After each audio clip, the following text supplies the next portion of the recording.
ನಮಸ್ಕಾರಗಳು. ಈಗ ತಾನೇ ಸಂಸದರಿಗೆ ಮನವಿ ಕೊಟ್ಟಿದ್ದಾರೆ. ಕೆಲವೊಂದು ಇಲ್ಲಿ ವಿದ್ಯಾಲಯದಲ್ಲಿ ಕುಂದು ಕೊರತೆಗಳಿದಾವಲ್ಲ, ಆ ಕುಂದು ಕೊರತೆಗಳನ್ನು ನೀಗಿಸಬೇಕಂತೇಳಿ ಸಂಸದರಿಗೆ ಮನವಿ ಕೊಟ್ಟಾರ. ಆದಾಗ್ಯೂ ಕೂಡ ನಮ್ಮ ಗೆಳೆಯರಾದಂಥ ನಾಗೇಶ್ ಹುಗಾರ್ ಅವರು ಈ ವಿದ್ಯಾಲಯಕ್ಕೆ 5,000 ರೂಪಾಯಿ ದೇಣಿಗೆಗಳನ್ನು ಕೊಟ್ಟಿದ್ದಾರೆ. ಅವರಿಗೆ ನಾನು ಧನ್ಯವಾದಗಳನ್ನು ಹೇಳಕ್ಕೆ ಇಷ್ಟಪಡ್ತೀನಿ. ಅದೇ ರೀತಿಯಾಗಿ ನಾವು ಎಲ್ಲೋ ಬೇರೆ ಸ್ಕೂಲ್ನಲ್ಲಿ ಓದಿಸ್ಬೇಕಾದ್ರೆ 1 ಲಕ್ಷ 2 ಲಕ್ಷ ಫೀಸ್ ಇದಾವೆ. ಆ ಫೀಸನ್ನು ನಾವು ಇಲ್ಲಿ ಫ್ರೀಯಾಗಿ ಕಲಿಸ್ತಾ ಇದ್ದೀವಿ. ನಮ್ಮ ಕೈಲಾದಷ್ಟು ಎಲ್ಲರೂ ನಾವು PTC ಮೆಂಬರ್ 16 ಜನ ಇದ್ದೀವಿ.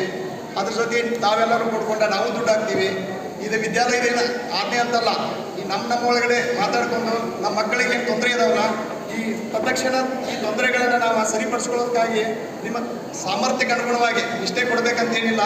ಅದನ್ನು ಎಲ್ಲರೂ ಸ್ವಮನಸ್ಸಿನಿಂದ ಯಾರು ಕೊಡ್ತಾರೋ ಅವ್ರ ಕಡೆಯಿಂದ ಅಷ್ಟೇ ತೊಗೊಳ್ಳೋದು, ಯಾರ ಕಡೆಯಿಂದ ಒತ್ತಾಯಪೂರ್ವಕಲ್ಲ.